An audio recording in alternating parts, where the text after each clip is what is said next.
Hey, right, come on, let's get fired up. It's the holidays. It's Christmas time. Merry Christmas. Happy Hanukkah. Happy Kwanzaa. Happy Festivus. What else? Who am I leaving out? Anybody? Nobody? Okay. Then come on. Come on. Come on.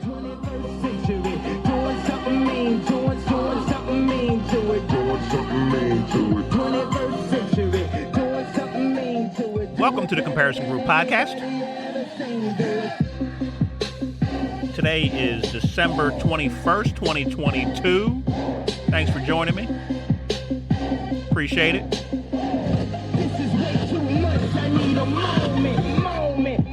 Yeah, you do. Yeah, you do need a moment. Come on, let's get right to it. Turn the music down. Let's get right to the show. Let's not keep the people waiting. It's the holidays. People got things to do. People got gifts to give, gifts to get, turkeys to cook. Let's just get right down to business. I'm going to talk about just yet again some things in the media, that just rub me the wrong way. I say CNN, but it's not just CNN. We all know that. It's all the media. So I'm going to talk a little bit about that. And then if we have time at the end of the show, I want to present this story to you and ask you, is this racism? Is this racism? I'm not sure. So I'll present the story to you. You tell me if you think it's racist or not. All right? Please bear with me when I say for the millionth time. Listen, if you listen to this podcast, if you listen regularly, I appreciate it. I do. If you stumble across it on Twitter and you listen, I appreciate it. Trust me, I do. I hate sometimes just posting links to the show on Twitter, but again, I apologize. I don't know how else to get it out there. Just trying to promote it. Just trying to get it out there. Just trying to do a little something here. So forgive me for that. But if you're going to listen to it, at least try and hear what I say. If I get one more person asking me, do you expect me to be friends with someone who's okay with attacking public figures? Do you expect me to be friends? I'm supposed to be friends or be nice to someone who's okay with people who promote hate and violence? Now, this is a question in reference to my How to Be Friends with a Trump Supporter episode. I made it clear, crystal clear. In that episode, it's not possible to have a relationship with everyone who consider themselves Trump supporters. It's not possible to perhaps be friends with, have a relationship with people who are extremists. I said it. I preempted that question by answering it in the show so people wouldn't ask it, and people still ask it. They still ask it. I will say, one mistake I made, I wish I had done differently. In the title, maybe I should have put how to be friends in quotes. How to be friends, quote unquote, with a Trump supporter. Because I did say in the show, really, I mean how to be an acquaintance or how to have a conversation. Or if you have a coworker who's a Trump supporter, maybe this is some suggestions as how you can get along, how you can have discussions with that person. But, all that can't fit into a title. So I just made it how to be friends with. But here's the thing. Some people will comment to me without even listening to the show, without listening to the episode. They'll see the title, How to Be Friends with a Trump Supporter, and comment to me based on the title. I tell you, it happens way more than you would think. With the Bernie Sanders. The episode, I've told you this before, the episode I did, would I vote for Bernie Sanders or Donald Trump for president? I had some people comment to me, well, how is that even a question? So I said, well, you got to listen to the show. Oh, no, thanks. No, thanks. Don't want to listen. Well, what are you commenting to me for? What kind of sense does that make? People say, you must be a fool if you think that's even a question. Now, I don't know whether they're Bernie supporters or Trump supporters, but they say you must be a fool if you think that's even a question. Who would you vote for, Trump or Bernie Sanders? Well, I guess I must be a fool. But with all due respect, you're a fool if you comment on the title of something and you don't even listen to it. How'd you like the movie Black Adam? It sucked. Oh, you saw it? No, I didn't like the title. The Rock's not even black. How can he be Black Adam? It's just stupid. But I know what happens. There are some people, they see the title, How to Be Friends with a Trump Supporter. They say, oh, this ought to be good for a laugh. Let me click on this and listen to it for 30 seconds. See what this idiot's got to say. And then I say, listen, I happen to believe there are some people who voted for Donald Trump who aren't bad people. I happen to know some of these people. And I think if you have a respectful relationship and conversation with them, if you think they're in a bubble, if you think they're misinformed, well, maybe you can help them out. That's all. Just a suggestion. Not everyone, but some people. So it doesn't sound so much like an idiot, so people don't like that. They don't like that. They'd much rather I sound like an idiot when it comes to how to be friends with a Trump supporter. You know what? Let me do this real quick. Let me just talk to the people on the left real quick. Let me straighten them out, the people on the left. Trump supporters, my Trump supporter friends, my Trump supporter listeners, go ahead and turn the volume down for 30 seconds, and let me just talk to the folks on the left, okay? Listen to me now. You don't think I know these people are straight up outside of their minds? I know it. I got eyes. I got ears. I know they're crazy. You know they're crazy. But we got to get along with these people. We got to have a relationship with them. We need these Trump voters. We need conservatives in this country. These cattle and hogs ain't going to slaughter themselves. And I'm not eating plant-based burgers. I like steaks. I like bacon. I know Donald Trump is the worst thing to happen to this country since skinny jeans on men. I know it. But come on, help me out here. We got to try and get along with these people. Okay. All right. So my Trump supporters, you can come back now. Let me get into this first clip I want to play from left-leaning media, okay? And before I play it, I should say I like this particular show. The show that I'm about to play, it's a podcast. It is the Slate Political Gabfest, okay? And I listen to all forms of media, as I've told you before. I like Slate Political Gabfest podcast. I like Politics Girl podcast. I think she's good, gives you a lot of information. I like Dan Bongino podcast. He's a guy on the right. I watch The Five on Fox News.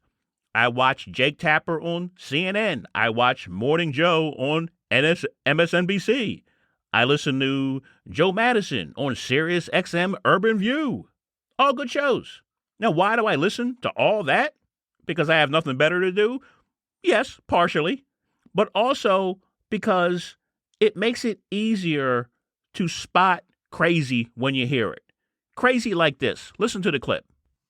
So comes data from the election this week, primarily in the form of a long article by Emily's New York Times colleague Nate Cohn, that Republicans won the popular vote in 2022 pretty handily. The narrative has been, what a win for the Democrats. They just narrowly lost the House, held the Senate with room to spare, with Sinema asterisk next to it, and took some governors' races, took some state legislatures back. But it turns out that if you add up all the votes, Republicans won by 2 points. So, John, did we get the whole story wrong? Was this, in fact, a good election for Republicans, and the media has been misunderstanding it? No. I'll play the rest of his answer in a minute, to be fair to this particular host. No. Do you remember? I did a couple of shows, but I did the show right after the election, right after the midterm elections, and I said, I honestly don't know what Democrats are celebrating, because they were celebrating the big victory. The media was celebrating the big victory. And I said, I don't know if this is so much of a big victory. People didn't like me saying it. People on the left didn't like me saying it. I could tell. But I didn't understand what was the big victory. The narrative in the media for a good month was it was a victory for the Democrats, a victory for democracy, and Joe Biden was vindicated. Joe Biden went out and he talked about these MAGA Republicans and saving our democracy from these MAGA Republicans. And people said, oh, Joe, maybe you shouldn't have done that right before the election. But he was vindicated. That's what the narrative was in the media. So, yes, the media got it wrong. Let me go ahead and play the rest of his answer, though. No. They should have won more races. They didn't win as many races as they should have. That's why it's a bad election for them. It is interesting in figuring out the vote that it's why that happened. And it wasn't because Republicans didn't turn out in those key Senate races in particular. They turned out. They just voted for the other candidate, because it turns out if you pick people who are wholly so unqualified that that it's an embarrassment that voters, even in your own party, will go vote for the other side. So what we learned there is that split ticket voting is still alive, although I think the data show that it's alive, but only in those extreme circumstances, that you really have to run a Mehmet Oz or a Herschel Walker. Okay, so first of all, I'm confused. The Republicans won the popular vote in the midterms by 2 points, okay? So I think that means, and I could be wrong, but I think that means Republican candidates got more votes. This gentleman seems to be saying, well, yes, there was good turnout on the Republican side, but some of those Republicans voted for Democrats. Well, then that doesn't have anything to do with the popular vote, the number of votes that the number of more votes Republicans got versus Democrats. I'm confused on that. But on a whole nother note, let me put it to you this way. If you're a Philadelphia Eagles fan, okay, and they got a big game against division rival New York Giants, but you can't watch the game. You got to go to bed. You can't stay up late to watch the game. And the next day you get up, you get in the car, you turn on your sports radio channel, and they say, boy, we'll tell you what, the Eagles really showed up to play last night. It wasn't even a game. The New York Giants, it was like they didn't even show up to play. You listen to that, you go to work, and you go, cool, the Eagles blew out the New York Giants last night. And then your friend at work says, oh, no, the Giants bus broke down. They never showed up. Well, did the sportscaster get the narrative wrong? I mean, technically, no. He's right. The Eagles showed up to play. The Giants didn't, and it wasn't even a game. But can you see how misleading that can be? Can you see how misleading that can be when you say, oh, no, it wasn't a bad election for the Democrats. The Republicans just put up horrible candidates. Well, that don't make it a good election for the Democrats. That does not make it a big victory. I said that 2 shows ago. As I say, I don't get it. Sometimes it does seem like people are catching up with stuff that I say, and I'm just some small little guy sitting in the closet doing the podcast. I don't understand it. I just don't. Every single person on the left was calling it a huge victory for Democrats and Biden. We can't deny that. They were. They were putting the dirt on Donald Trump's grave. He was done. All his people that he was backing, they all lost. The election deniers lost. And now a month and a half later, they're saying, oh, you know what? Republicans won the popular vote. And oh, by the way, not all the election deniers lost. The big ones, the big name ones, yeah, sure, they lost. But there were a lot of election deniers who won in smaller races. So, did the media get it wrong? No. What? Let's move on. Herschel Walker. It seems like forever ago that we had that runoff election, and I haven't done a show since then, so I haven't talked about it. But the question from CNN, from people on the left, how did Herschel Walker get so many votes? Who are these people voting for Herschel Walker? I love it when CNN sits around a table asking each other questions. Why don't you ask the people? Why don't you ask the people who voted for Herschel Walker? There was a young lady from the Washington Post who did. I have the clip, but I'm not going to play it. I'm trying to keep this short. I can't play too many clips here. But she went out and she talked to some of the people voting for Herschel Walker and asked them why. And they said, hey, look, the accusations, they're just accusations.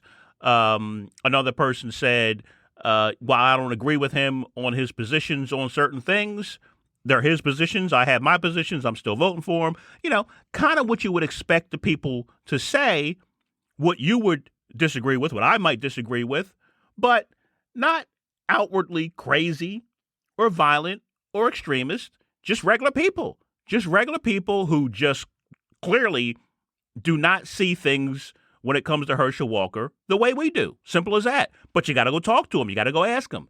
If you ask me, I'll tell you, I think there are people who voted for Herschel Walker who said, it is my civic duty. I vote in every election, and I'm not going to miss this one, and I'm not voting for a Democrat. I don't care who it is, Herschel Walker. Well, I'm not going to say that, but I don't care who it is, but I'm not voting for a Democrat. Then I think there were other people who said, you know what? I'm voting for Herschel Walker for purely economic reasons. Don't care about anything else. I want him to get into the Senate. I'm hoping that if the Democrats can split the Senate or the Republicans can split the Senate or have some control in the Senate, it'll stop Joe Biden from raising my taxes or taking my guns, whatever. Whatever their issue was, they're saying, I want Herschel Walker to be there to fight for it. Abortion, whatever it is. There were other people who voted for Herschel Walker who said, I'm voting for Herschel Walker because I'm pissed off. It's simple as that. It's a protest vote. Ooh, and I hope he doesn't win. And then the next day they said, oh, thank goodness he didn't win. But they still voted for him because they wanted to send a message that they're pissed off. And then there were still yet other people who voted for Herschel Walker who said, I like this guy. I like what he says. He's my kind of guy. So you got all different kinds of people. If you ask them, they'll tell you. They'll tell you. It seems CNN wants to sit around a table and ask each other and scratch their heads and go, boy, I don't know. We can't figure it out. I wonder why. You know, these people aren't dumb. All of these people aren't dumb. It seems people on the left think they are the only ones who understood the difference between a 51 to 49 Senate versus a 50-50 Senate.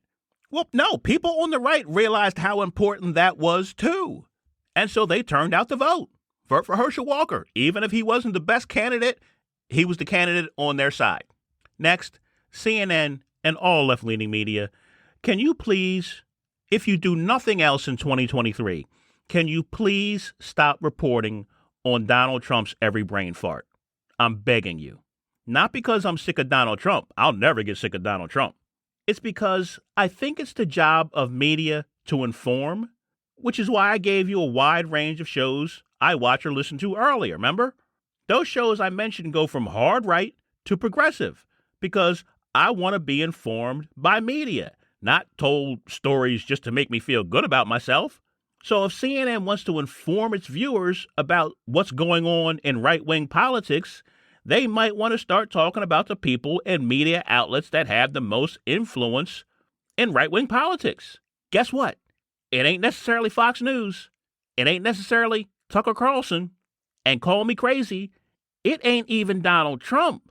It's companies like Cumulus Media and iHeartRadio. Oh, iHeartRadio? Oh, they're a nice company, aren't they? They do that nice Christmas concert every year.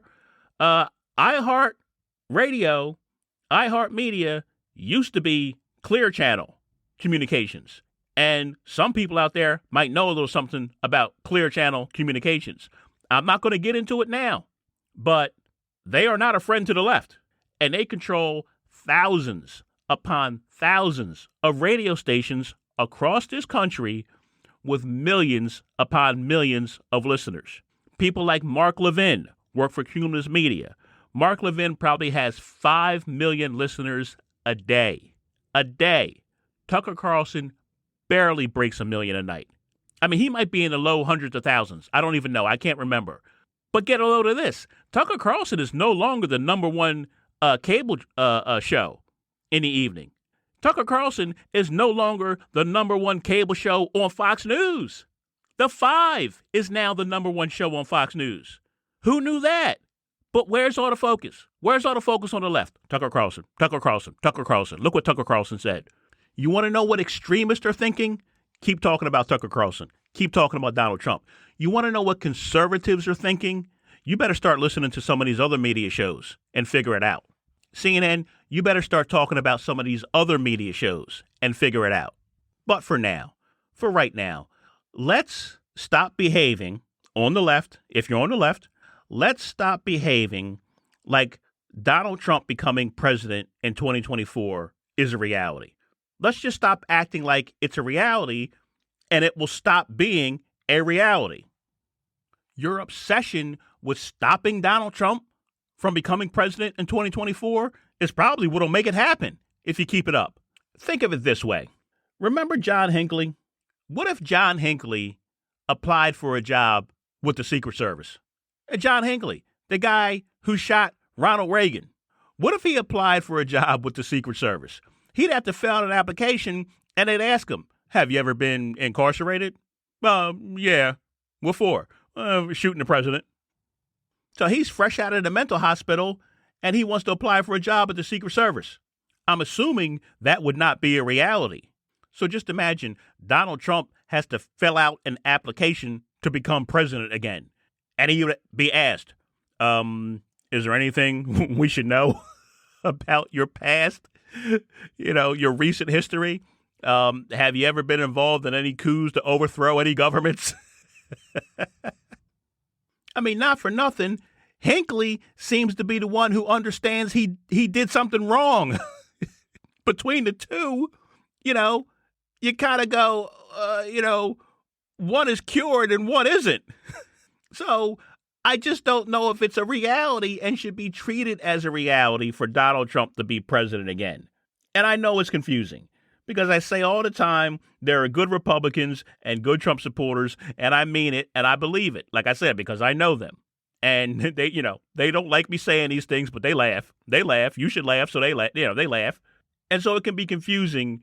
When I say I like Trump supporters, I have friends that are Trump supporters, while at the same time saying you'd be better off with John Hinckley protecting a president than you would with Donald Trump being a president. But just keep listening to the show. It'll all make sense. I'm not going to continue to go on with it. I'm going to try and cut things short here. I was going to get into this story about this college student and racism. Was it racist? Was it not racist? I have my opinion, but maybe I'll save it. Maybe I won't get into it right now. I don't know. What should I do here?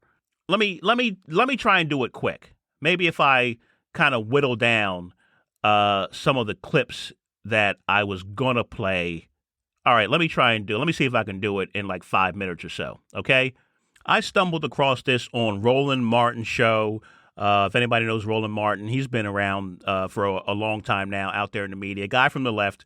And apparently there was a college student, young lady from an HBCU, historically black college, Winston-Salem State, I believe it was, who got into an argument in a classroom with a professor. All right. So as the story goes, the professor gave her an assignment. The professor then said she didn't do the assignment correct and she needed to redo it or revise it.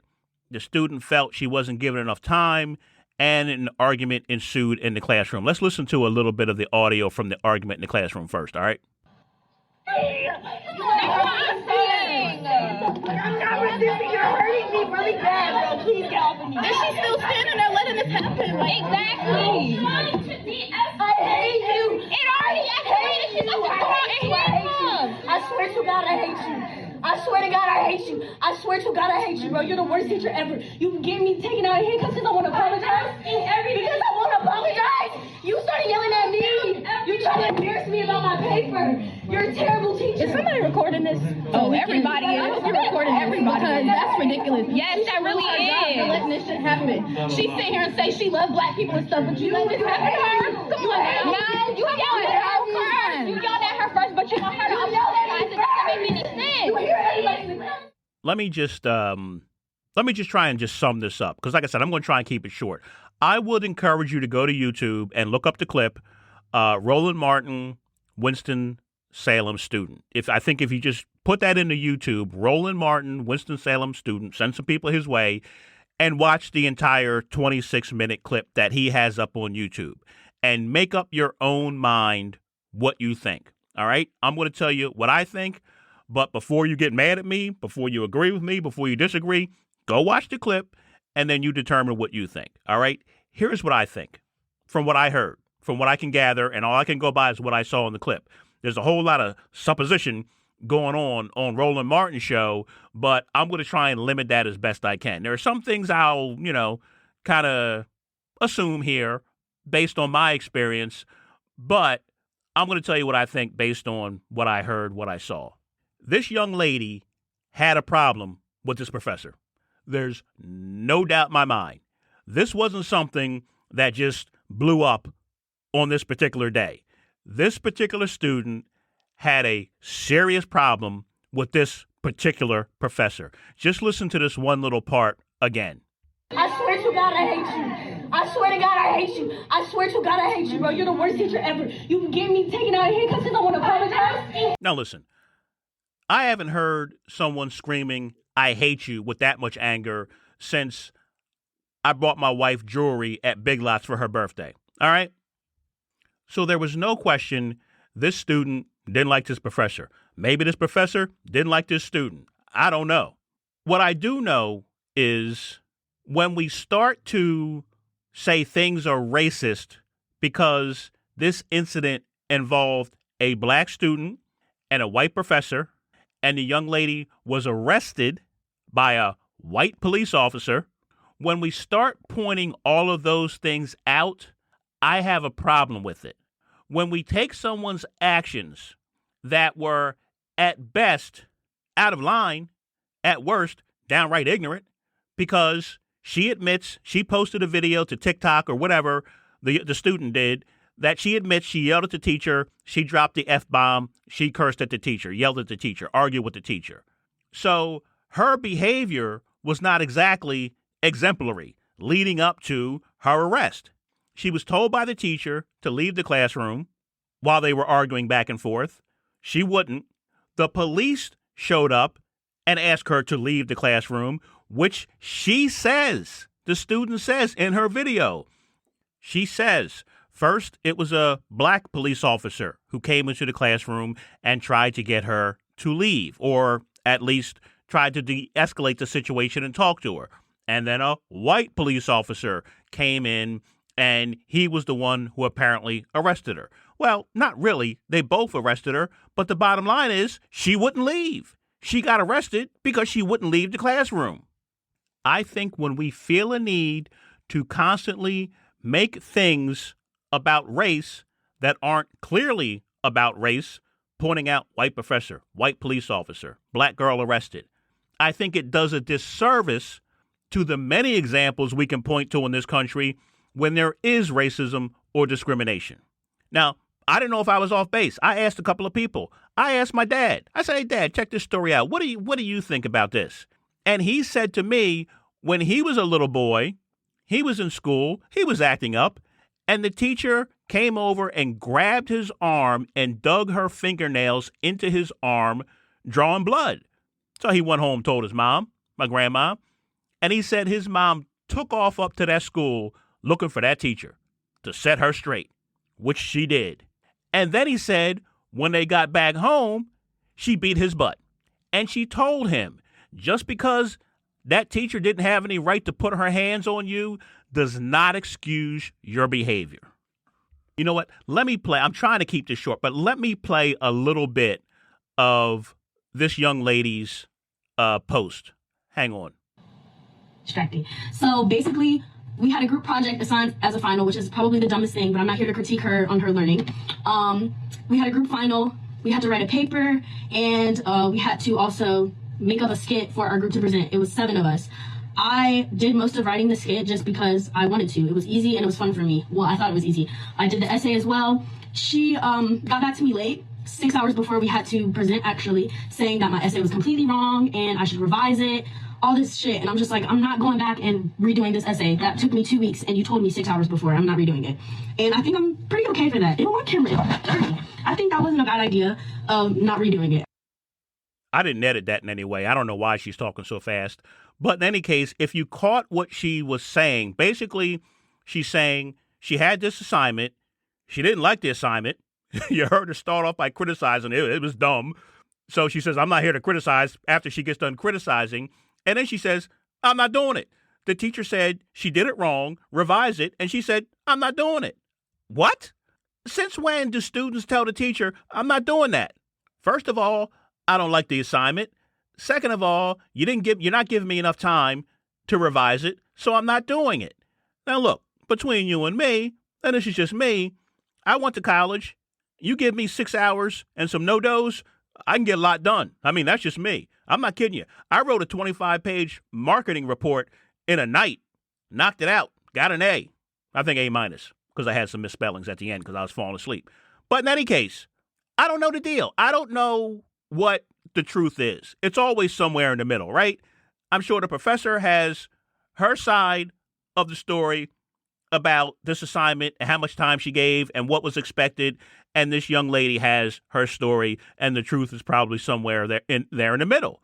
But what are we doing all of a sudden where Students are telling teachers, I don't like your assignment. I don't like your corrections to my what I did, and I'm not doing it. Since when are we okay with that? Since when is that proper behavior? And then you're going to come to class and get into an argument in class with the teacher because you say the teacher yelled at you first? That's your excuse for getting into the argument? The teacher yelled at you first? I don't know. I'm missing something here. I truly am missing something here because I remember a generation where they used to say, hey, listen, you keep your mouth shut when grown folks are talking. Like, that's kind of how, I think a lot of people were raised. Keep your mouth shut when grown folks are talking. Respect your seniors. Respect authority. Don't let them disrespect you, of course, but you respect authority. And you can say, well, she's not a little kid. She's grown folks. Go listen to her whole TikTok presentation. She may be, 18, 19, 20 years old. I'm not sure her exact age, but I'm telling you, go listen to the whole TikTok presentation. She's not exhibiting the maturity that you might like to see. And the maturity you might like to see is a young lady who says, you know what? I think the teacher could have done better, could have explained things better to me, could have given me more time on the assignment. But you know what? I was probably in the wrong for my outburst in the classroom, and I probably should have just left when she told me to leave and went and cooled off. That's all. That's exhibiting maturity to me.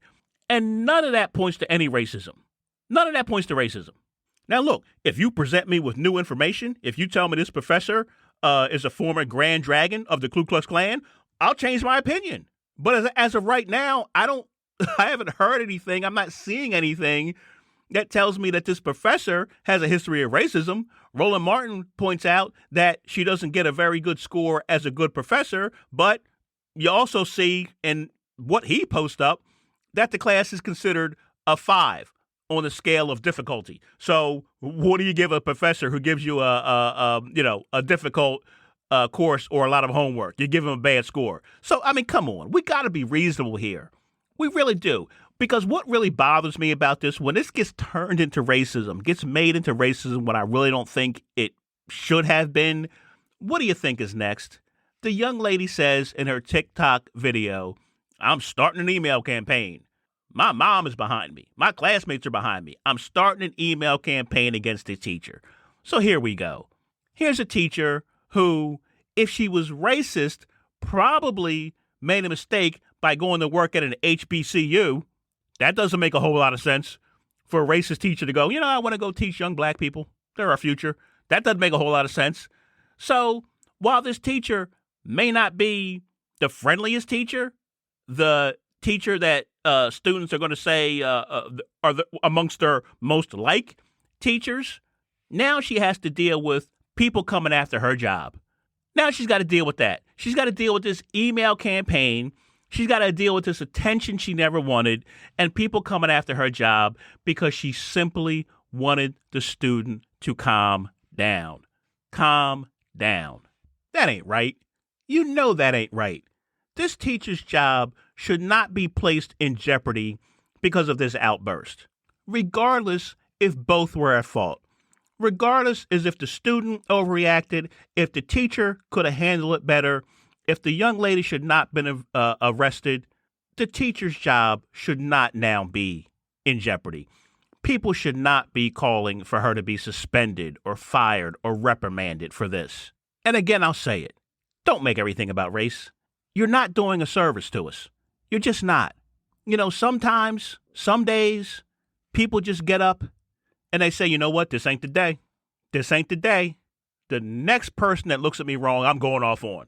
And maybe that professor just happened to be the next person. Maybe that student just happened to be the next person. And there was going to be a blow up no matter what.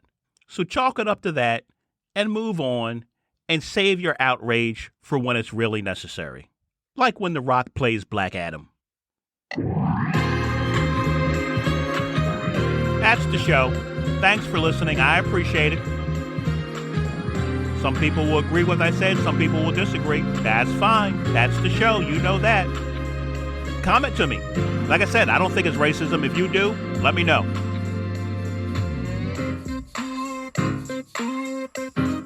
comment to me on Twitter at comparison_show. At comparison_show. Go to my Instagram, Comparison Group Podcast.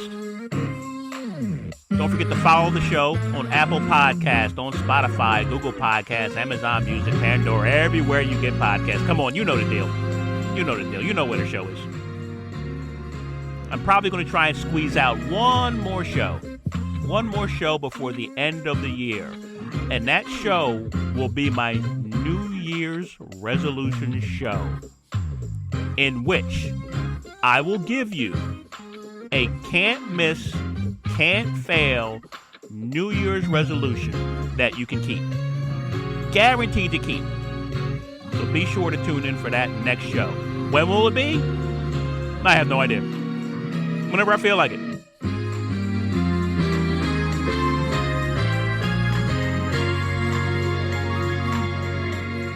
Don't forget to visit the website that I mentioned, the website, www.thecomparisongroup.com. You can go there for sources and fact checks. I don't know if I'll put up any sources and fact checks from the show. I don't know if I had any. But you can find past episodes. You can find sources and fact checks for past episodes. And let's get caught up on some of these episodes. I know people are busy during the holidays. Sometimes they can't get around to listen to the podcast. But come on now. Got to get caught up.